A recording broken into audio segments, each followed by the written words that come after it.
Evening, everybody.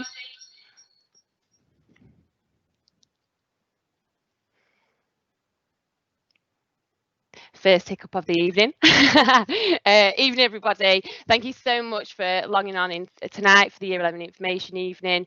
It's a really good time of the year to have this. I think everybody needs some information, some clarification on the things that are going on this year, and we really hope that you find this evening useful. My name's Miss Johnson. I'm really looking forward to tonight. Hopefully communicate some really important stuff through to you. If we do miss anything, feel free to add a question in the chat box. We're going to have a Q&A section at the end where you can obviously join the event, ask any questions, and we'll go through them at the end and hopefully be able to answer your questions if we have missed anything in this evening.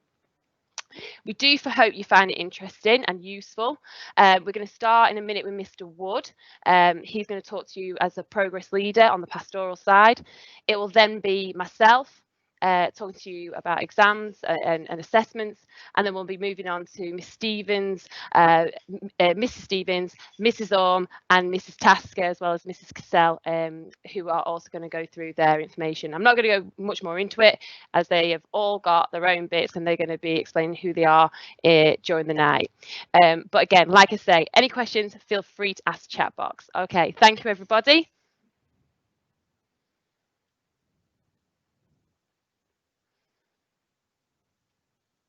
Right, so welcome to take 2 now. You'll not know that, so I'm just making you aware of our information evening. Okay, I'm limited to 10 minutes. I didn't quite manage it last time, so I'm going to speak quicker this time around. So let's make a start on this. I'm Mr. Wood, Progress Leader of Year 11, and I'll be doing what I can to make sure our Year 11s do well this year. So super quick as possible. You may have already been shared this, but here we go.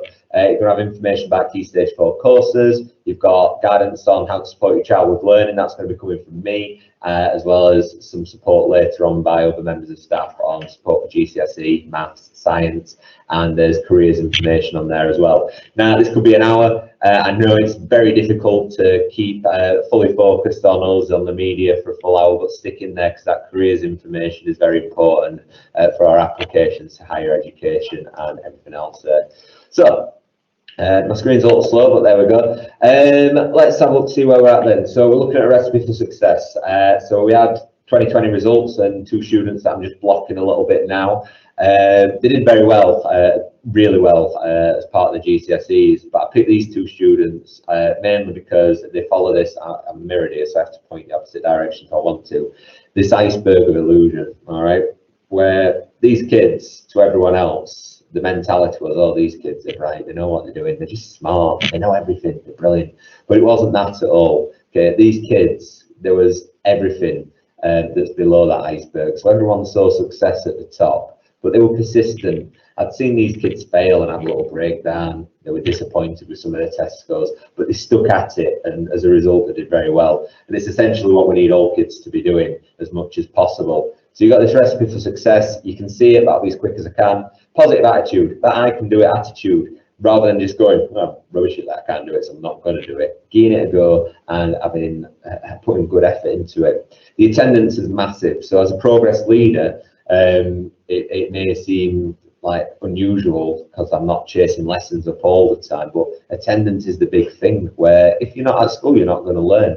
If you miss 10% of year 11, you're likely to drop a grade boundary, and there's data every year that just proves that. So get the kids into school, we can get teaching them, they can get learning.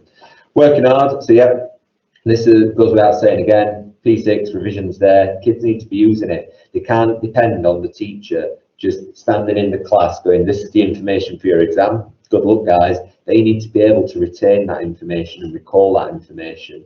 And the only way that can happen is through effective revision, being able to test themselves and work independently. And that's where organisation comes in. That's where resilience comes in. It's all about sticking with it. And that's not just the kids, that's you as parents. You know, there's a lot of work to do at everyone's end. You've got to ensure they're advised and doing what you can to support there. Us as teachers, we've got to make sure the content's delivered, even the boring bits of like geography, for example, that I teach, but making sure that we're not giving up on these kids because they're losing their way a bit. We need to stick with it and make sure we're giving the opportunities to revise. So, cracking on, we've Very quickly with this, I just wanted to make sure I mentioned it to you, but your kids already know about it and it's on school displays. But, you know, during lockdown, we've had some challenges, so there is a lot of support available that we've made available and training in school to just address children's mental health and well-being, anxiety, depression and things like that.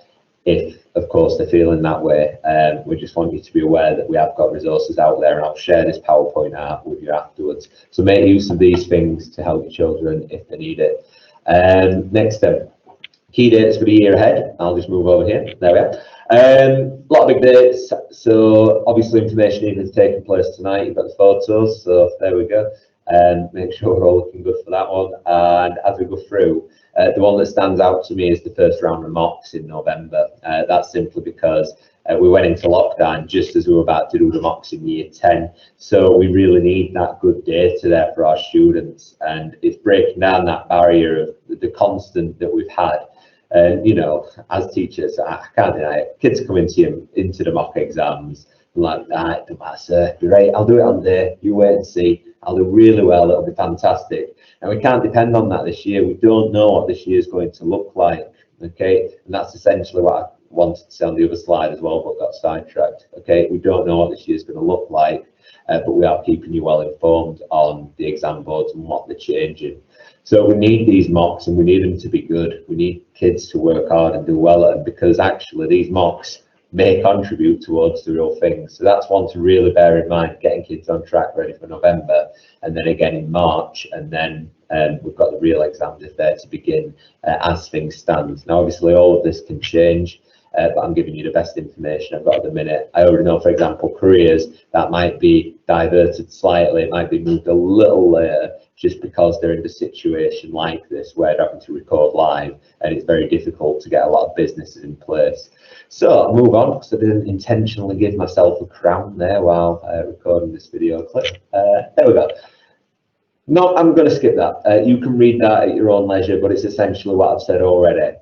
Not being work shy, working hard and being at school. And talk to your kids about what they're learning as well. Checklist for students, again, you'll have the PowerPoint shared out, so I'll be as quick as I can with this. But look at this checklist. Have you got these things facilitated already at home? Again, it's common sense stuff on there. But if you've not got it, consider doing it, because the more of this stuff they've got and have available to them, the better they're going to do. Next slide. There we are. How can you help? Again, I'll let you guys read that later. I don't want to patronise your parenting or anything like that. This is all just common sense stuff that is there. That, you know, try it if you've not already tried it. It might be things you've forgotten about, but all these things on here, especially that quality of sleep, are really going to help your student with doing well in future.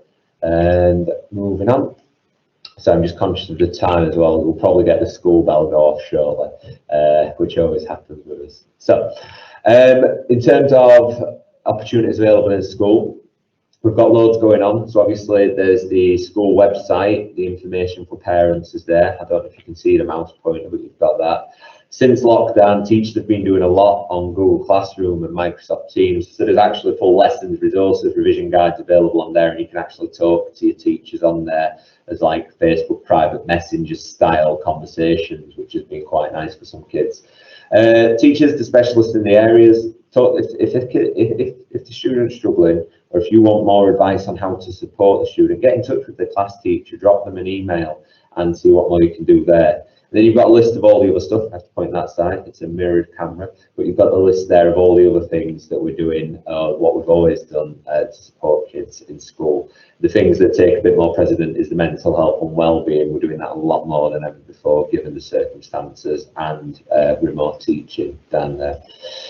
So in terms of some quick revision strategies, I want to just dance over these a little bit. I don't want to spend too much time. These are in your books, but have an effective learning strategy for at home. Don't wing it, because it won't work if you wing it. Have some sort of strategy. Now, I'm not as rigorous as this. I wouldn't have a full timetable for myself, but for some it does work. I would have a mental note in my head, or I'd have a little jotted down bit of scribble of, right, when are my exams? What's coming up next? What topic areas do I need to revise? Just so I've got something to be going off, and I'm not sitting down at the desk on an evening after a day of school or during the holidays going, right, geography. Let's have a look. Have some sort of plan of action of what we're going to be looking at on the evening. I wish I'd started early revision. I wish I'd started revision earlier. If I had £1 for every kid that had said that, I'd be a millionaire by now. I've only been doing this 7 or 8 years. So, you know, it's never too early to start revising. I was saying to the kids in year 10, you should start revising now, but it doesn't always happen. But hopefully it does this time round. This is just an example, obviously, ineffective workspaces. Make sure you've got an effective workspace. This is a dream for me, actually. I love organised chaos, but for others, that might not be appropriate. Okay. What I lean to more nowadays, I'm trying to get better, is this sort of layout. A nice organised space where I can get my work done. Technology is away from students, so there's no WhatsApp, mobile phones, computer games, you know, Fortnite, TikToking. There's none of that happening. I've got a workspace. This is where I'm going to revise. We need to try and provide that for our students at home, and I know that's difficult. I know some of us are limited on space and household sizes and everything else. The one thing I really like on this picture is the use of the bedroom wall for the mind maps and the posters and everything. I still do that now in the office. It's just paper stuck up everywhere. I'm not very good at filing work away because it's there, I can see it, I can revise it and look into what needs to happen. So it's the same for the kids. Another example here, it's using revision cards and things like that. Kids have been given these revision cards in the packs so they can make use of them. Sleep, big problem this, well, it used to be a big problem, mobile phones in school. We tackled that quite effectively, and it's been a dream in school ever since, really, where we've not had the issues with social media in school. But in terms of at home, we're not telling you to take full control of your kids' social media and everything like that, but just to be aware. The big thing really is kids taking their phones to bed at night and being on them until gone 3 o'clock in the morning. I really recommend, I know it's that trust of having 15, 16-year-olds to turn their phones off at night, but I'd recommend perhaps encouraging them not to take their phone to bed at night and that, because we are having kids that are staying up until 3 a.m. and, you know, people who are spending 3 hours or more already are losing study time. But kids that are losing sleep, it's detrimental because that just ups their anxiety, it ups their worry, and they're just less able to learn effectively or revise effectively because they're tired, which is no surprise. So your teenagers, they should be looking at getting at least 8 hours of sleep a day. That'd be the dream, wouldn't it? We work off about 6. But as teenagers, they need that good solid sleep to be able to learn well. And make revision wallets and everything else, make it accessible, make it organised, and the kids will learn well. All right. So in terms of contact, so I'm Mr. Wood, so twood@ecclesfield.com, and I can look into any worries you've got with curriculum. Tammy Noon, T Noon, will look at wellbeing, emotional health and wellbeing. But you know, as much as I'd love to talk to you all, there's 350 for 342 students at this school, so it might be that I can't get to you straight away. Make use of the curriculum support, email the teachers, pastoral support. Everyone's got a form tutor, and that email is in the front of the book, so that should be the first protocol. If that doesn't work, then of course come speak to me, but I can't guarantee I can see to you straight away because again, there's 342 kids, 2 people can't manage it all. So that's it. In terms of contact and help. So that's it from me, really. I hope you got all the information you need. Essentially, in short, get an effective revision strategy together. We've got resources and support in school available for you if you need it. And in terms of the year 11 exams this year, the year 11 exams, we don't know what it's going to look like yet fully. We are getting information as it comes in, and we've got plenty of time to teach the whole curriculum, so we shouldn't be worried there. And you've been provided on your key dates. So that's it from me, guys. Thanks for listening, and hang in there. Only a few more to go. Stick it out for careers. Thanks a lot. Bye.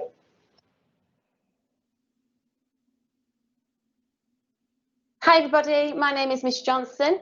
I'm here this evening to talk to you about exams, assessments this year, and the changes that we made due to COVID and the lockdown.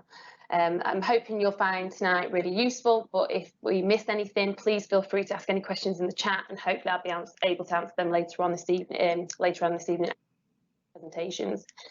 I'm just going to touch upon your child's progress and how it's measured towards college and further education.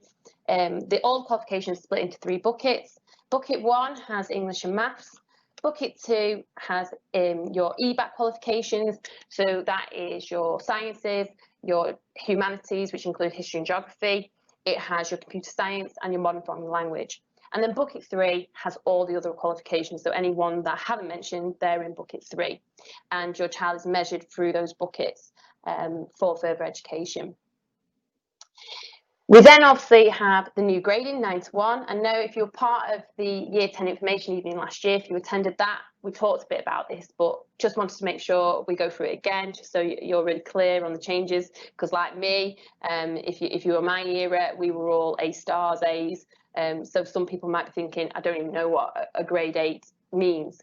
So I'm hoping you will find this useful. We have a grade 4, which is classed as a standard pass. And we have a grade 5 that is classed as a strong pass. So the grading is from 9 to 1. Now on the left hand side of your screen, you'll see Year 6 Key Stage 2 SAT grades.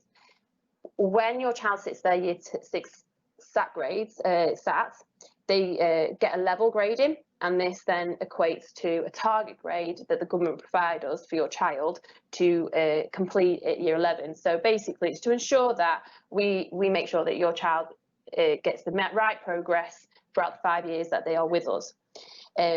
So obviously if they enter on a level 4 and it's on a lower grading of a BC, of a fine grading of a BC, then their target grades will be around a grade 4, and that is your standard pass. Now, I want to make this clear to everybody that it doesn't matter what grading they come in at Key Stage 2, we try and strive for every student to reach that grade 4, grade 4 for the standard pass for college and for sixth form, as we know it's really, really important. So we strive for all our students to achieve that as a minimum, but obviously the government do give us target grades for your child individually. If your child came in at a higher grade level, level 6 or a level 5, then you'll notice that your child's got target grades of a grade 9 or an 8 to achieve at Key Stage 4 at Year 11. The 9 grade is not equivalent to an A star, which didn't exist when we were around. So this just shows you how much exams are getting harder as the years go on. They push for more as students are developing. So the grade 9, if your child does achieve grade 9, that is a difficult grade to get. So well done to students who do achieve that. But I think the key ones for you to be aware of and take away tonight is that grade 4 is your standard pass for college and grade 5 is your strong pass. So they're two ones that are an aim and a target for students for further education. Now, in terms of assessing this year, we've obviously made a few changes due to COVID-19. Normally, we would assess as soon as they came back. So students would have the 6 weeks holiday and then they would come back to school in September, and we would assess straight away to look at what learning was retained from Year 10, what stuck in their long-term memory, and what has been lost. So in terms of it only reached their short-term memory and it needs recall, and also just to identify any misconceptions from Year 10 from the class.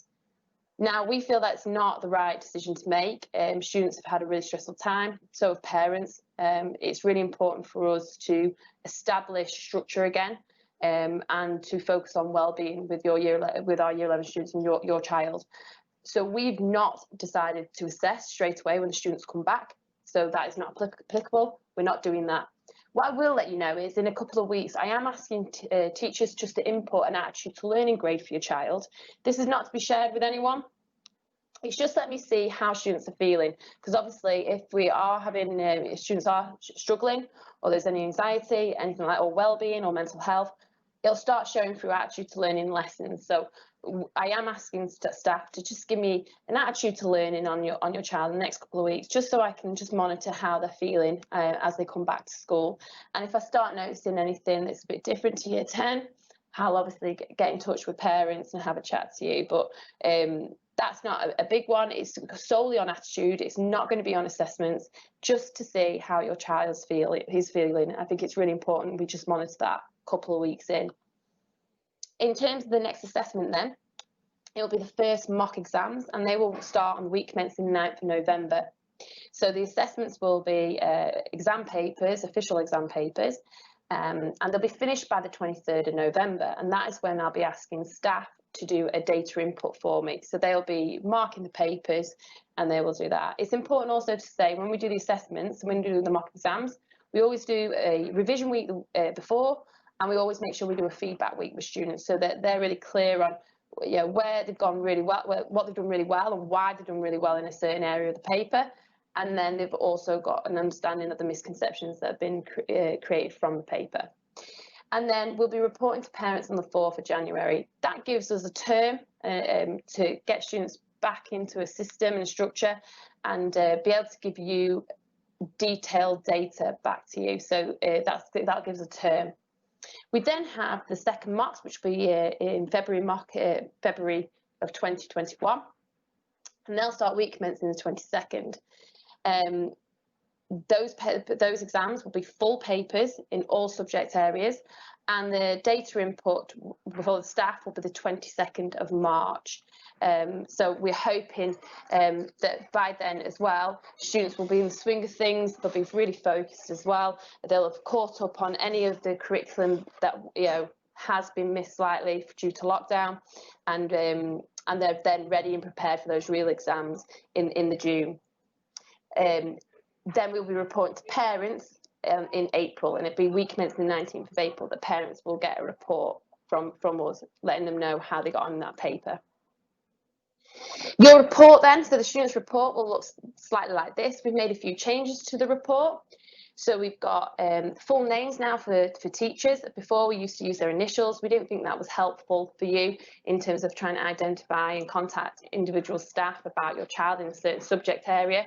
So we've got, for example, here, Mr. Wallace teaching maths. It just helps you then know who to email or who to contact if you are concerned about a subject area. We then have here their end of year target grade. And again, like I mentioned before, that is based on the Key Stage 2 SAT grade.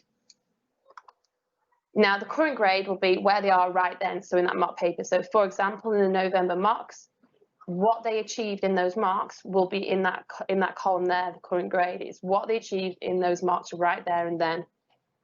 Based on that information and what the teacher knows about your child, they will then give a judgment on an estimated grade, and you'll be able to see how far that is off the target grade, and that's where you'll see the working towards, the inline and the above. Obviously, it's quite important to look at it against attitude to learning, 4 being the strongest attitude to learning, who's really focused, and grade 1 being the lowest. So obviously, when you're looking at current and estimates against the target grade, do have a look against the attitude to learning, because there'll be some correlation there as well.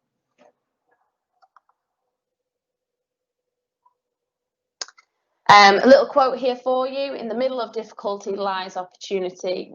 There's no point lying. We know this is difficult times. We've reopened the school. I don't think any of us have ever been in this situation before.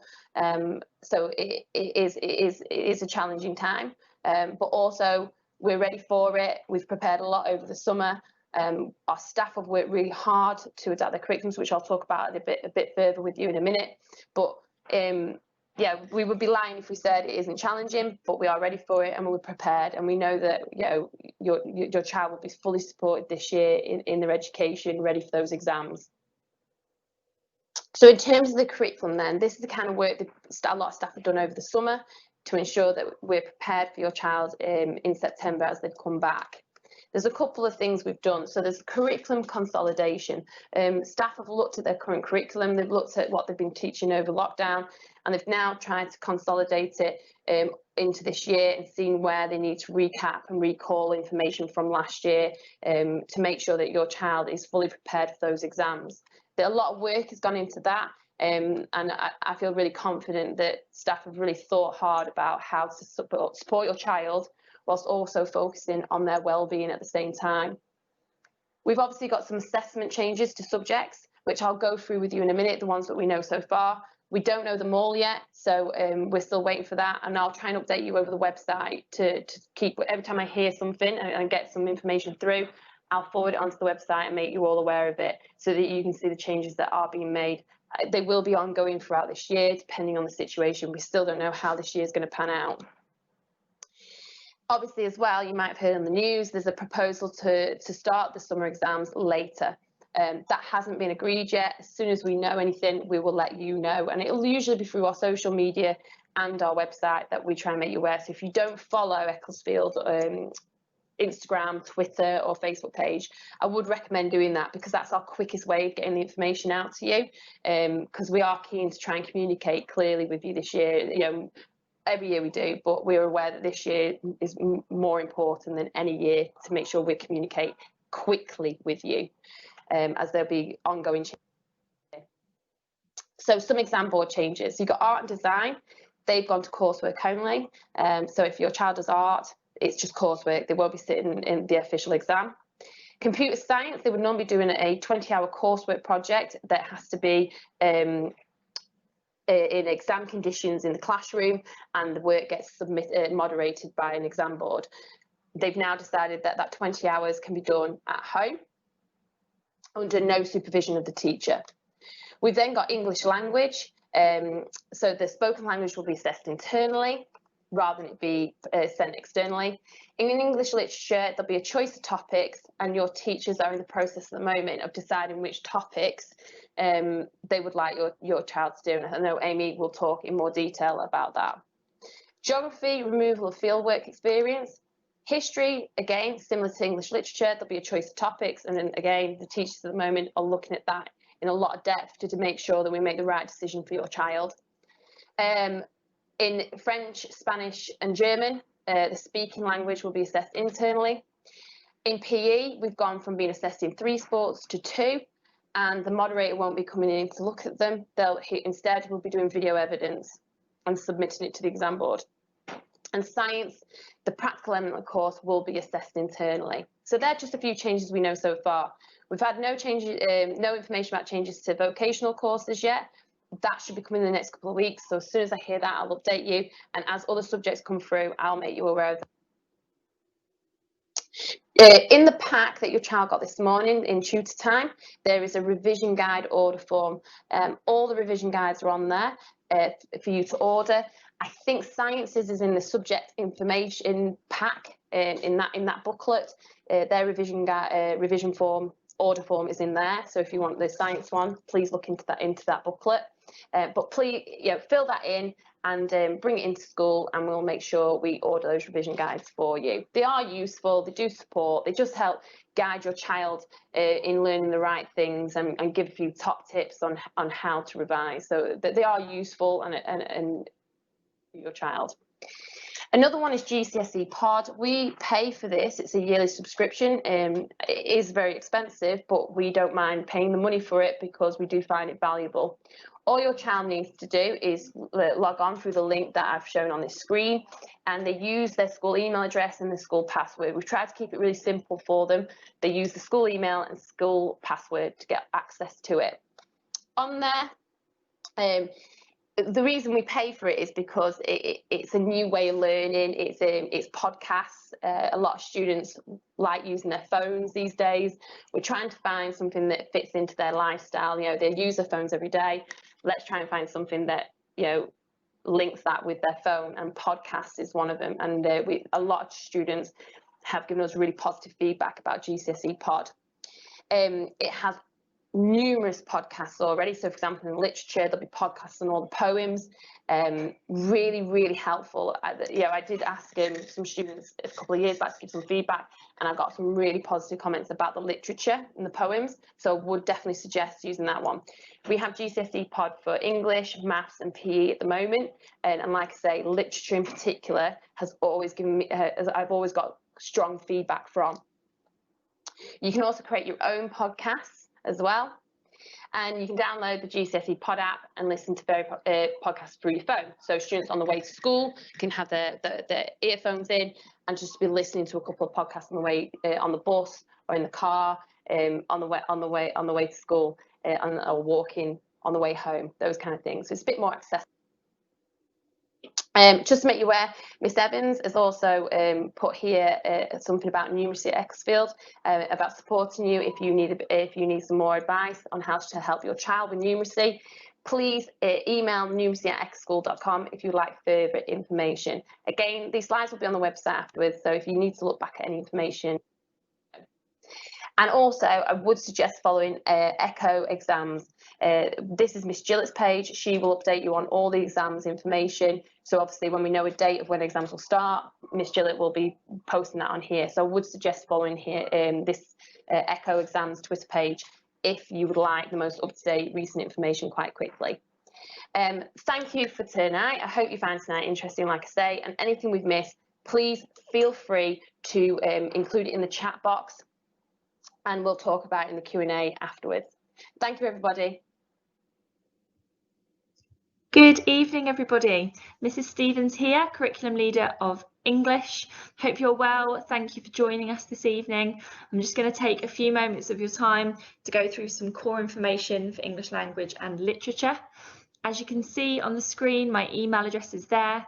Please do email me throughout the year with any questions or queries or concerns that you have. And as always, I will do my best to get back to you as soon as possible. As we outlined at the start of Year 10, there are 2 English GCSEs that your child will leave with after Year 11. There's the English language and the English literature. I'm just going to take a moment to go through what we've already covered in terms of content and information and knowledge during Year 10 and what we're going to be focusing on as we embark on Year 11 studies. The areas highlighted in green are areas that we have studied in their entirety. So we have studied the whole of English Language Paper 1 towards the start of Year 10.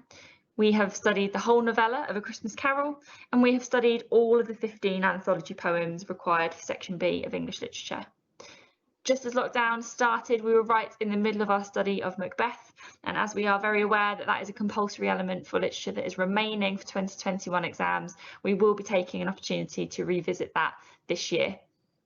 It is worth saying, however, we won't be revisiting it right from the start. So I would encourage you just to make sure that your child is confident with their basic knowledge of the plot of Macbeth and making sure that they are learning those quotes and key themes ready in preparation for our opportunity to revisit it later on this year. As we start back this half term, we are focusing our classwork entirely on learning new content and new knowledge for English Language Paper 2.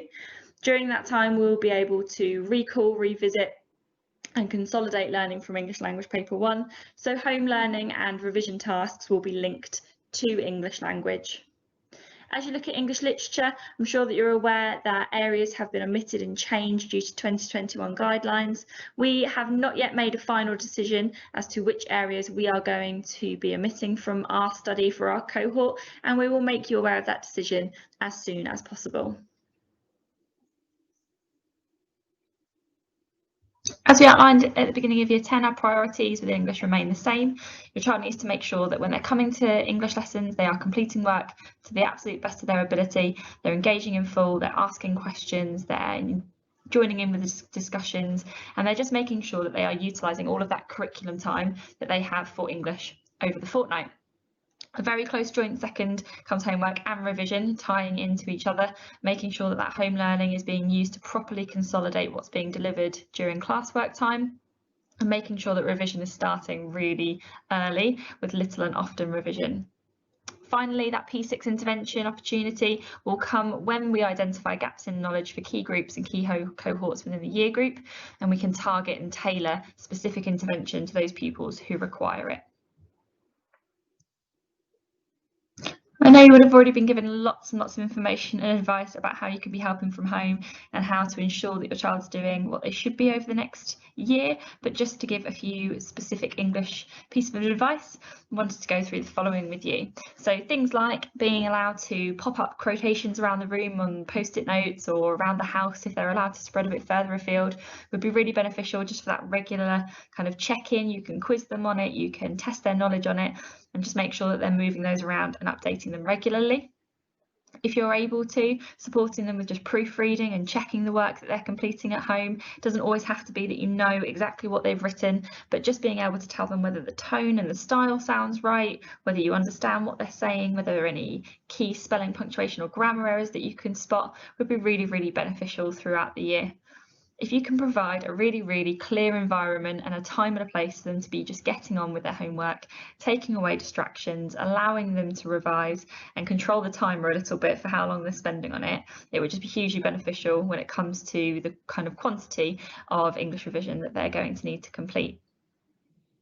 When we talk about starting revision, I know it will have already been said, but that little and often aspect is absolutely key. I know that for my classes, I've been giving them really careful and specific instructions for this first week, just to reintroduce them to GCSE Pod, things we're going to talk about in a moment. So if you could just encourage that starts ASAP, we'd really, really appreciate it. If at any point your child is completing practice papers or writing essays or just having a go at an extended piece of writing, they are really, really welcome to send it to their class teacher, who will be able to provide them with feedback and help them to know what their next steps can be to make progress.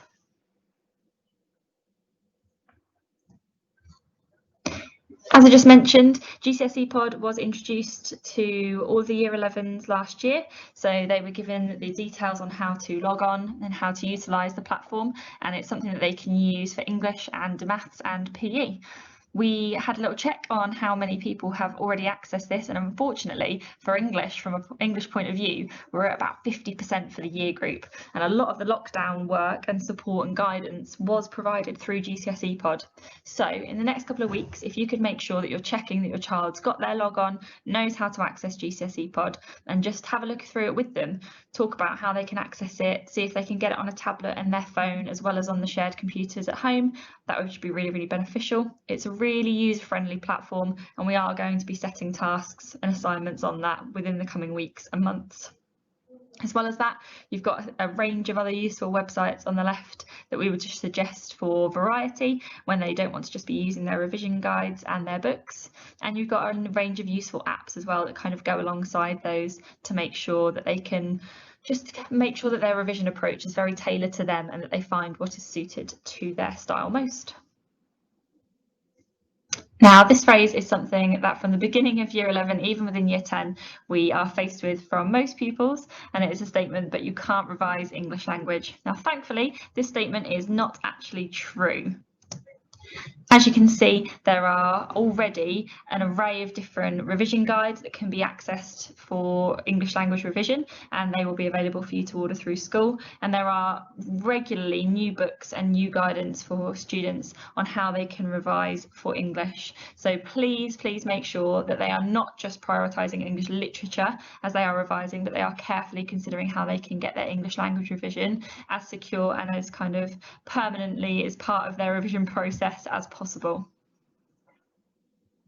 Finally, from me, just a note on how you can most support your child to attain the best grade that they possibly can in English language, and it is all around just discussion and debate and conversation with them. For English language paper 1, they'll have to read a completely unseen fiction text. So the more that they can be reading at home and engaging in challenging unseen texts, the more confident they're going to be when they open that exam paper and they are faced with something that they've never read before. For English language paper 2, it's all based around non-fiction, speeches, journals, articles, making sure that they have a really, really strong opinion on certain ideas and certain topics, and being able to discuss those with them, debate those with them, talk about the news, write letters, listen to parliamentary arguments, make up words in a Scrabble game. All of those things are going to be really beneficial and just so supportive to their English language studies. So anything that you can do above and beyond just to contribute to their ability to argue, their ability to persuade, their ability to debate is going to help them throughout the year. That's all from me. Thank you very much for your time, and a reminder that if you've got any questions, please email me throughout the year and I will do my best to get back to you. Take care. Good evening, I'm Mrs. Earn, the Curriculum Lead for Maths. I'm going to go through some strategies you can use to support your child at home with maths. 2 out of the 3 exam papers use a calculator. It is important they have their own calculator and they know how to use it. Please ensure they bring their calculator to school so they can learn how to use it in lessons.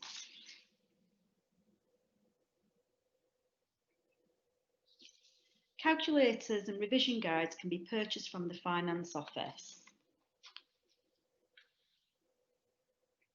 Revision starts now. A little bit often is more effective than lots in one go. A formula sheet is no longer given at the front of the exam paper. They need to learn the key formula. They can also revise by making or buying their own revision cards. We sell Corbett Maths revision cards for £6.25 in school. Please ask to see your child's detailed question level analysis after every big assessment. You can then encourage them to revise the highlighted red topics. You can also help by asking them about homework and ensuring it is completed on time. Websites such as Hegarty Maths, On Maths and YouTube can provide your child with lots of videos and questions to support them with their revision. The learning logs used at the end of the topic can also be used to guide their revision. Type Hegarty Maths into Google. They will then use their name and date of birth to log in. They will be asked to set their own password the first time they log in. They need to make sure this is something they can remember. My task is at the top right hand side of the page. This will show how many uncompleted tasks they have. There is a video which covers everything they need for the quiz. Suitable videos and quizzes can be found by typing a topic name into the search bar. They do not have to register for On Maths, but progress will not be stored. On Maths provides lots of exam question practice. You can register for On Maths for free and their progress will be stored. Remember, lots of exam questions can be found on YouTube. Thank you for listening and enjoy the rest of the evening.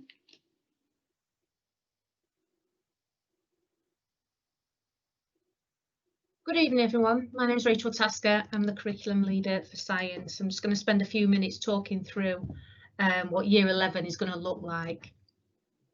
So for half term one, what we're going to do is we're going to spend some time going back over the fundamental areas, these key areas of biology, chemistry and physics. So the science is a curriculum, if you like, that builds on prior knowledge. So we need to make sure that the earlier content that we've done is really, really secure, and therefore we can start to build on it and it will make our teaching far more effective. So it's going to be a series of little quizzes that will allow us to identify particularly weak areas, little sections that we need to reteach. We'll do that. We'll make sure that actually our teachings had impact by further quizzing, and then we will move on. A lot of the pupils, when we did our pupil voice, actually said that they liked the quizzes, they found them useful. So we're going to continue doing that.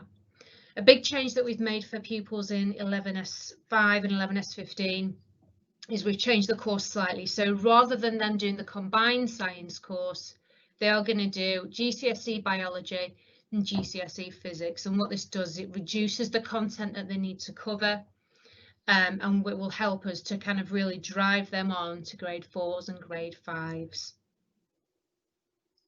So all about getting to the finish line, all about making sure that we keep going and that we achieve as high grades as we can.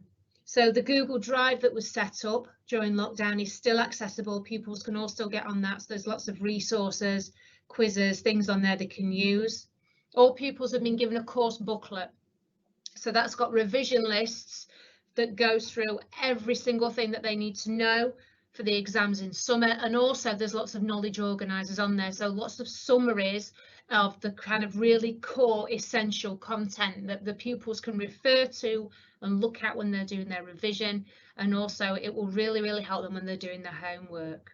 Loads of quizzes will be done in lessons all the time, kind of low stakes quizzing, because you need to start training your brain to kind of find the information and bring it out. Okay, that's the real key to actually being successful in exams. We've got Focus Learning, which is a website that we pay for. Pupils can access that through the MLE, and on there there's got lots of different animations and videos, lots of resources that are helpful. We still have the Educate website, which again we will use for setting homework for pupils, but they can also set themselves quizzes. There's a progress tool on there that will allow pupils to have a look, and I will actually tell them what their weak areas are, what their strong areas are, so it will help to focus revision. 2 rounds of mock exams this year, November, February and March. The main thing that we are looking for with these is, again, looking at each question, looking at the areas that pupils are struggling with, and then we can focus our teaching to recover those specific areas, and we can make sure that we help them to progress and that they are ready for those exams. So as I've said earlier, it's really, really important that we train our brains to retrieve information. So you can sit down and you can reread the same page in a textbook 100 times. It doesn't mean that you're going to be any better at answering exam questions, because you need to train your brain to find the information and bring it out so you can use it. So like I've said, loads and loads of quizzes. We're going to keep looking back at earlier topics all the way through this year. Okay, so we can keep going back to things from year 10, things from year 9, and give you chance to retrieve information. We're going to do lots of exam style questions, because a lot of success in exams is down to your technique. So we're going to model the answers, we're going to look at mark schemes, we're going to show you what you need to do, what key points you need to include to do really, really well in summer. And again, like I said, all your assessments, whether it's homework, whether it's mock exams, whether it's quizzes that we're doing in class, the whole purpose of us doing those is to pick out the areas that we need to go over again, we need to reteach, so you are more confident. So what can you do? What can pupils do? Attend lessons, very, very simple. Make sure that if you're well enough, you are in. If you are not well, get in touch with teachers. We're now going to be setting up a Teams group for each class. So there's lots of ways that we can pass information to you. You can pass resources to you. So if you're not well enough to come in, then go on there, email teachers. We've all been doing loads of that during lockdown. Get in touch with us. We will help you out. Make sure that you challenge yourself when you're in lessons. Don't do the easy stuff. If there's a tricky task, have a go at it. Okay, if you don't do well, it's fine. We can look at why you didn't do well. We can look at why you've got it wrong, and we can unpick that, and it'll be great for actually getting you to progress. If you need help, if you don't understand something, don't just sit there quietly. Put your hand up and tell us, because if you don't understand something, there'll be others in the class who don't, and it's something that maybe we need to reteach and we need to go over. Revise effectively. I'm going to talk a little bit more about that soon. But the idea is you need to start early and you need to be doing. And again, use your Educate account. Okay, you can go on there, you can set yourself loads of quizzes, make sure that you're checking for homework tasks. Okay, and use that, because again, looking at quizzes, retrieving information is the key to success. So again, revising. Revision needs to be doing. Okay, don't just sit and read things and be passive. You need to be doing, you need to be training your brain to find the information and bring it out. So workbooks. You can buy workbooks through school. I'm going to show you the ones that we sell because we get them at discounted price. But there's loads of different ones. You can get, CGP ones. There's loads of different brands. You can get them from Amazon, wherever. They're not very expensive and they are really good. Revision cards. Make yourself revision cards, a bit of information on one side, questions on the other. Keep testing yourself. Quizzes, again, we've got Educate. There's the quizzes that we will do in lessons. There's nothing to stop you from going home and having another go at those quizzes and testing yourself. Exam questions. So we're going to be using them a lot in lessons, but also OCR and I think it's the Welsh Exam Board. You can just access their exam questions for free if you go on there, and there's thousands and thousands that you can have a go at, and they're brilliant. They really are fantastic. So these are the resources that you can buy through school. Like I say, loads of you bought these already last year, which is absolutely brilliant. Keep using those, keep going through them. If you're unsure of which ones you need to buy, speak to your science teacher. We'll be able to support you, and there'll be a letter coming out. If you've not already got it, then it'll be coming out next week.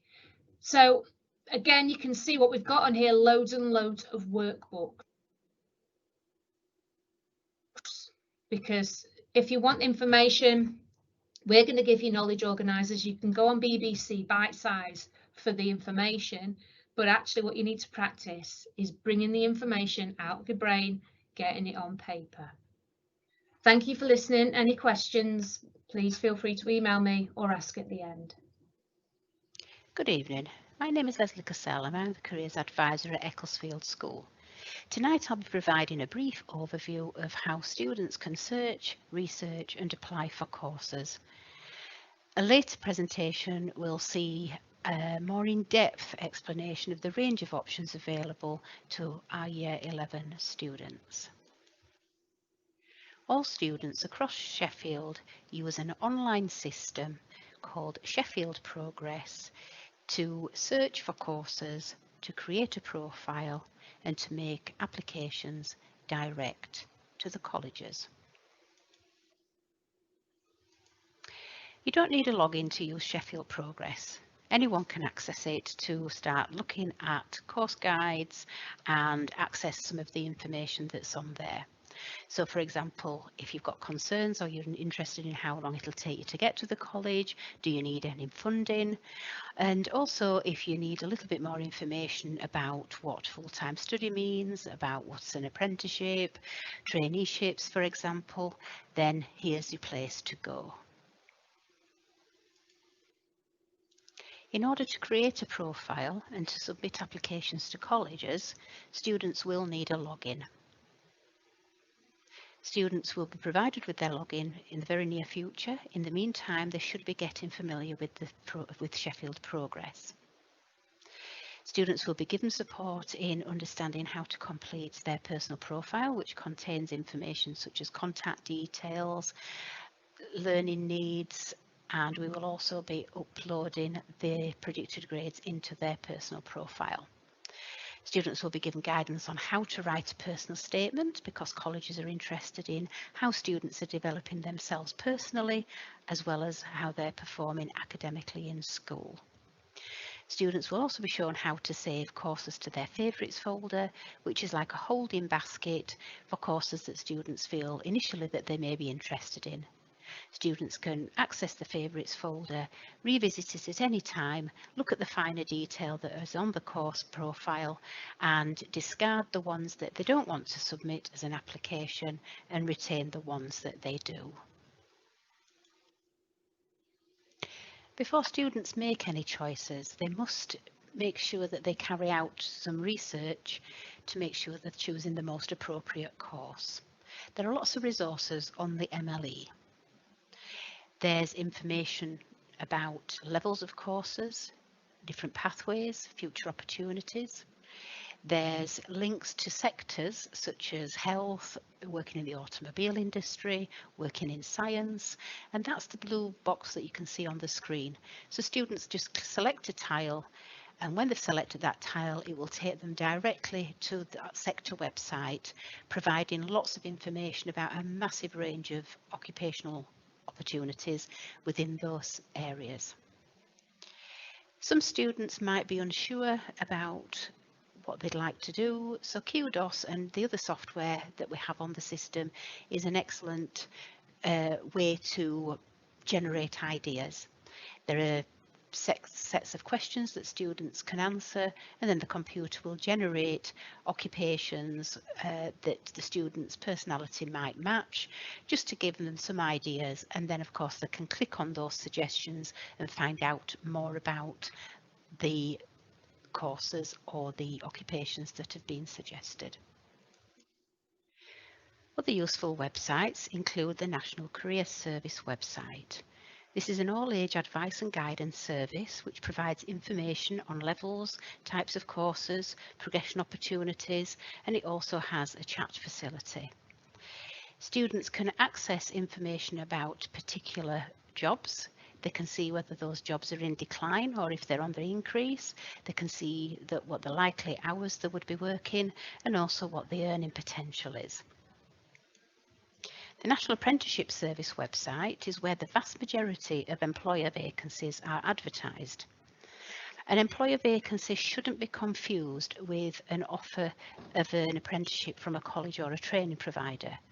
The college and training provider are simply offering the training aspect of an apprenticeship. So without an employer, a student does not have an apprenticeship. So a student would be in work 4 days a week with the employer, and they would go to the college or the training provider 1 day a week to work towards the qualification.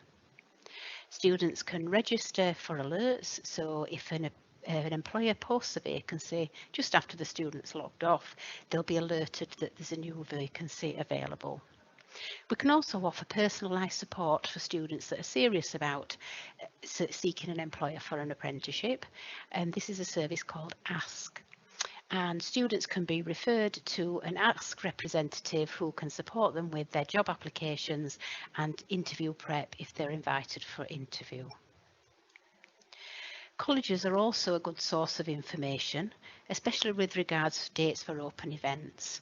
Most of these, unfortunately, at the moment are likely to be virtual tours, but still interesting nonetheless to get a feel for what it's like to study at that particular college. Students need to find out what their predicted grades are, because this is important when looking at entry requirements for courses. Students need to make sure that their predicted grades meet the entry requirements of the course, but also it's a good idea to have a backup plan in place, especially where there's a narrow margin for error. And a backup application would mean that if they're not selected for the first choice, then they've got a second offer in place to move on to. Students interested in studying A-levels, and A-levels are academic subjects that are mainly exam assessed and require at least 5 GCSEs at grade 4 or above. Can select 3 sixth form schools, but these must be in order of preference because the schools will try to give them the first choice if they meet the entry requirements. Students applying for sixth form schools can still apply for sixth form colleges. No preference required with the colleges, and you can apply for as many colleges as you wish. Students are expected to work independently. They are in year 11, and this is something that they will need to do mostly on their own. However, because it's such a new thing that they're doing, they've not done it before, support is always going to be available. Anybody that's struggling with any aspect of their career planning or applications, or are interested in finding out what the progression opportunities are, such as moving on to university and higher level or degree apprenticeships or employment, needs to come and see us without delay. Dates for the diary. The 15th of October will see the 2020 Careers Opportunities Evening in a different form to previous years. I can't really speak much about this at the moment because I am going to have to create a virtual event, which is something I've never ever done before.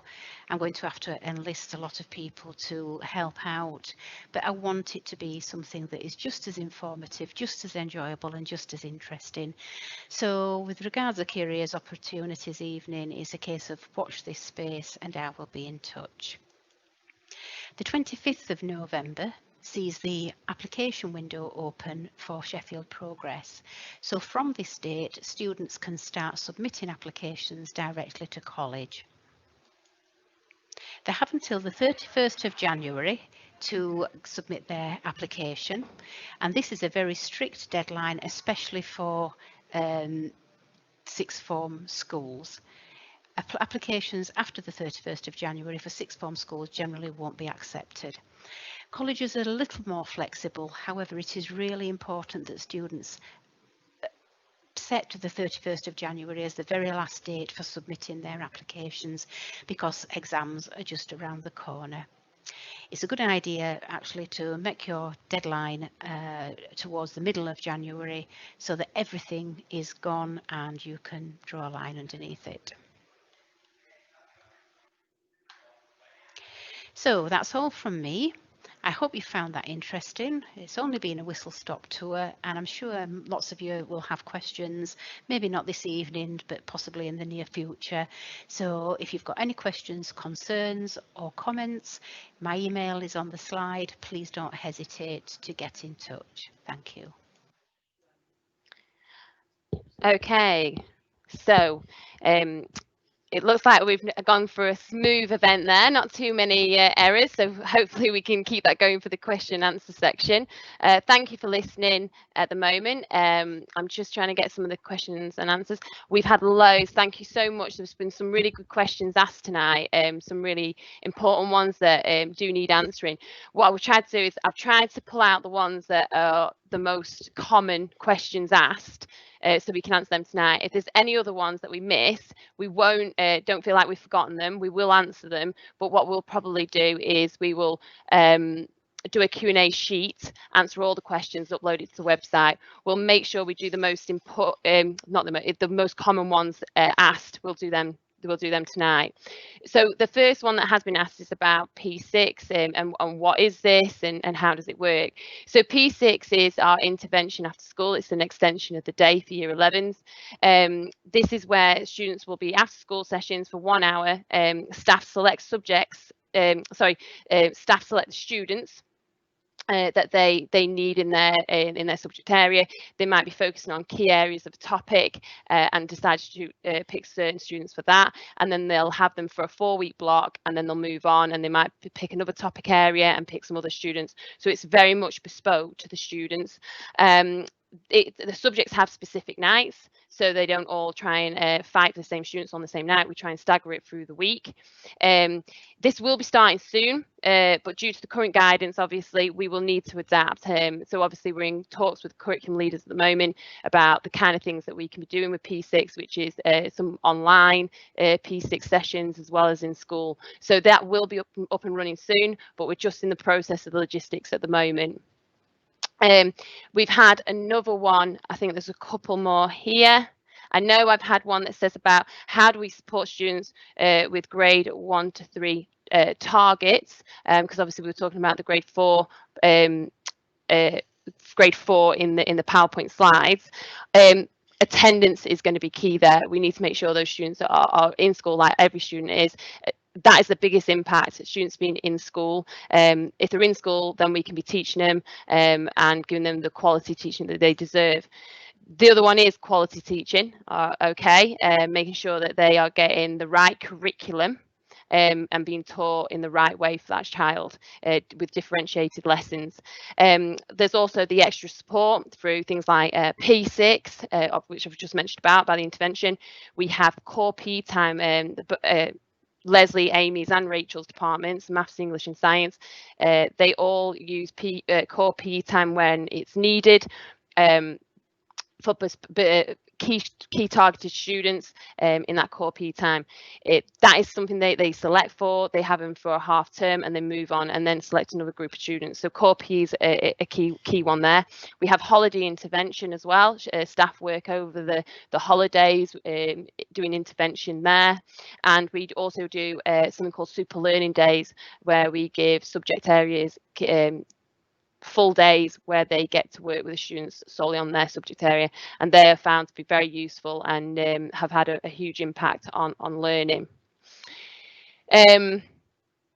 I think I remember, so I can remember someone's also asked me about, there's been actually quite a few questions about Key Stage 2 and the scale scores. Yes, you are right, it's moved to scale scores and how these used to inform targets.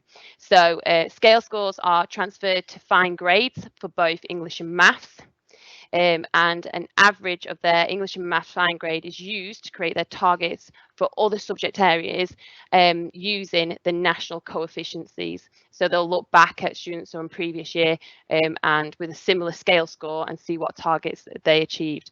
That is how the targets are created. I think I've got another one about motivating our students. Let me have a look here. Just making sure I'm not missing any. I definitely saw that here. So it was how do you motivate those students who've worked over lockdown when teachers may have to revisit those who did less work in lockdown? It's a really good question. That we've got our on-track curriculum. I know I mentioned my PowerPoint slides about subject areas have worked really hard this summer, consolidating their curriculum and making sure they're covering all the topics that are needed, as well as revisiting other subject areas. We won't be revisiting as in full lessons. It'll be more like subject areas are focused on and on how they revisit while still continuing the curriculum. So they'll be carrying on with content, but it might be a starter activity on revisiting a certain topic area, recapping on previous knowledge with that, and also through exits, plenaries, things like that. So the biggest one as well is praise. Relationships with staff, that's huge, and also just making sure we stretch and challenge your child every day in their learning. That's a big one. I'm just having a look here because I think there was some for English. So we got, sorry Amy, this is one for you. Can you please explain in more detail the proposed changes you are making to English literature? What does topics mean? Hello, good evening. Yes, so today the final AQA information was released. So that's why we were waiting for that official AQA documentation to come through. So after Ofqual made their decision, we had to wait for our exam board to make their decision. So that's been released today. And what it means for our cohort is that we will not be continuing to revisit or study and inspector calls. We will be focusing on the anthology poetry as part of their compulsory English literature studies. So the only part that's going to be removed from English literature is the inspector calls. Now that's put us in a really good position as a school, because that is something that they briefly looked at in year 9, whereas the anthology poetry we studied in full last year in year 10.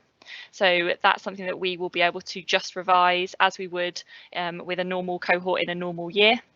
What it means is it also allows us that time that we need to properly revisit Macbeth. I know that many people were concerned about how we kind of went into lockdown right in the middle of Macbeth, and what this means today from AQA is that we can dedicate that time properly to later on in the year going back over Macbeth in more detail than we potentially would have been able to. So yeah, the only subject that will be being dropped as such is an inspector calls.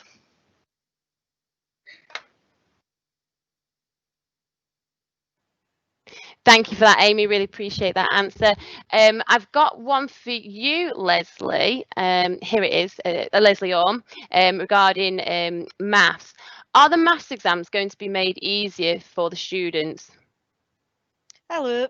Currently, there's no changes to the exams at all, but if the majority of the students in the cohort do struggle, this will be reflected in their grade boundaries. So the grade boundaries will drop, but as it stands at the moment, the exams will be like they've always been. Okay, thank you for that, Leslie. I know someone's asked something about a question about revision books for each for text subjects. We have got a revision guide order form in the pack that we sent with the Y11 students this morning.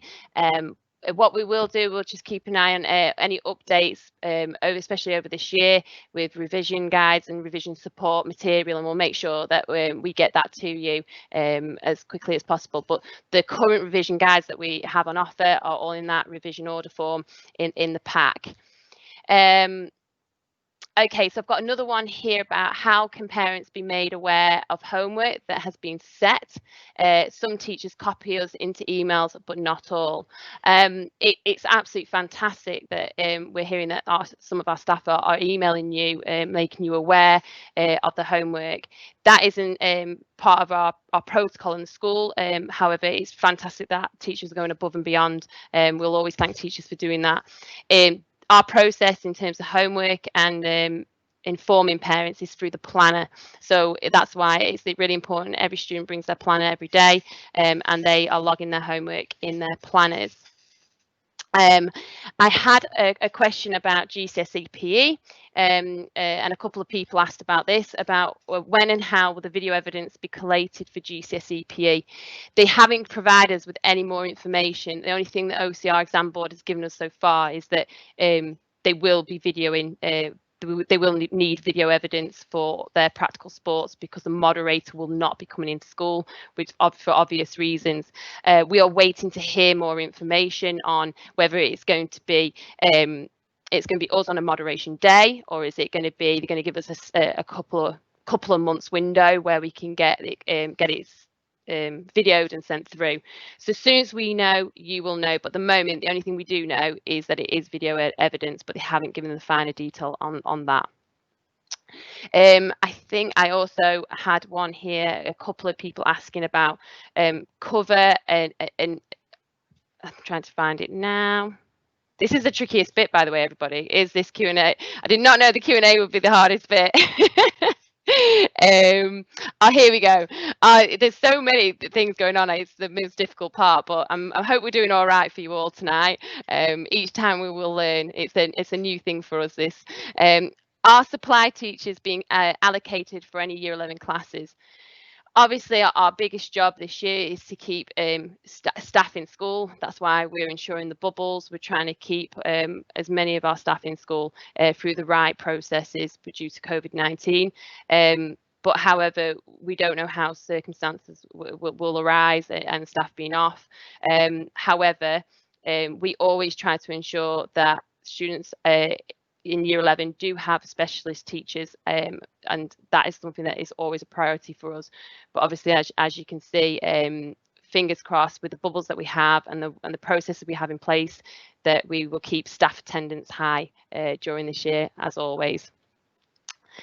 And I think I'm just going to ask my producers over here, because I've got some producers.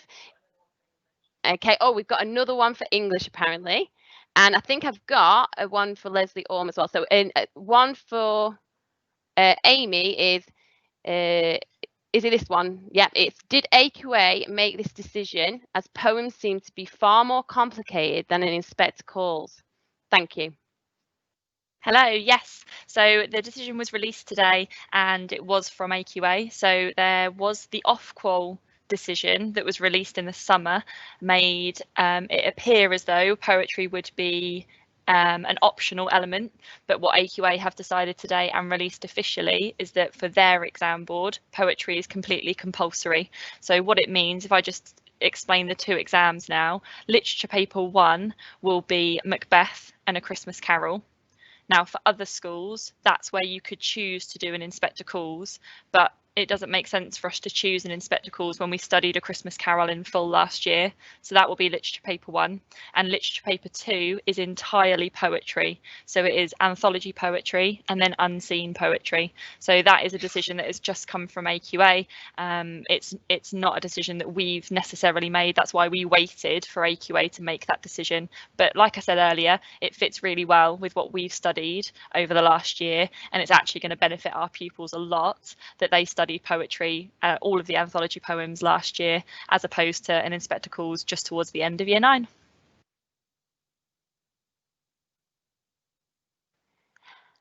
Okay, thank you for that, Amy. And Leslie Orme, I've got one here about statistics. Can the statistics students really achieve this new qualification in 1 year? Yes, they can. We've ran it for the last 2 years and they've done it over 5 full days. They've not done it on a weekly basis. We've had 5 drop-down days, so 25 hours, and every learner has always achieved a grade 5 or higher. We've had quite a few learners getting a grade 9 in just 25 hours of learning, so it's very, very possible for students to do extremely well in stats in 1 year. Thank you, Leslie. I've got one here about, and it is a good question actually. It's will both Duke of Edinburgh and work experience be cancelled? We don't know with those situations at the moment, unfortunately. We every day go by government guidance on a day-to-day basis. Obviously, it is our priority to have both of those on and going, but at the same time, health and safety is at the forefront of our mind, and we will follow the guidelines at the same time. But yes, if we can, we will definitely have both up and running. Even if I know Duke of Edinburgh would normally be starting probably next month, and the letters would be going out now. Obviously, Mr. Thompson and the P team can't do that at the moment. They've got to hold off and then wait for more guidance. But if they can and they can fit it in, yes, they will. But at the moment, we are unable to give you that update until further notice. We just, at the moment, need to get through reopening, get students settled in the structure, and then we can start to look at things a bit further. All right, thank you. Okay, I think for I've got one more. Sorry, my producers over here. With respect to sports, not all sports are up and running fully, and some may now be completed. For example, cricket. Yeah, they will. Don't worry about that. They will take that into account. Even if they want to see some indoor, it might be some more like skills. They might want to look at some batting skills.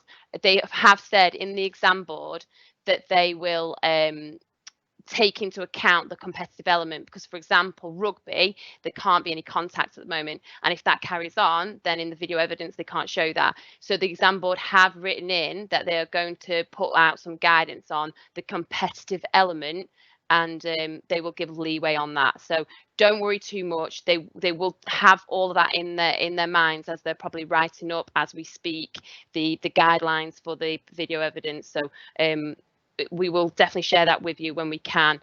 There's also a library one as well. When will students be allowed to access the library? I can tell you that it's Wednesdays at lunchtimes, and it's on Monday after school. Okay. It is now 6:15. I think if there is any questions we've missed, we will make sure that we answer all questions, and we'll put, like I say, we will put it on the website so that everyone can see answers to them. But I hope you found tonight useful and helpful.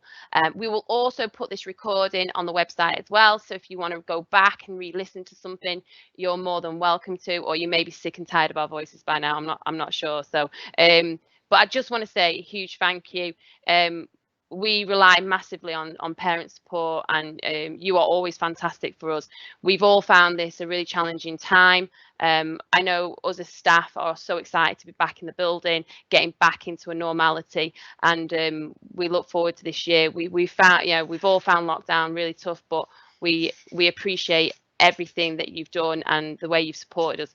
I think it's really important for us to mention that the support you've given us during lockdown, helping your child complete their work, their coursework over in year 10, those kind of things, and allowing them that time to still learn. We do really appreciate your help in that over lockdown, because you'll have made a huge impact on their learning coming into September. So yeah, I think all that's left to say is have a lovely evening. Thank you for spending some time with us, and I hope this has helped you and informed you. All right, thank you everybody.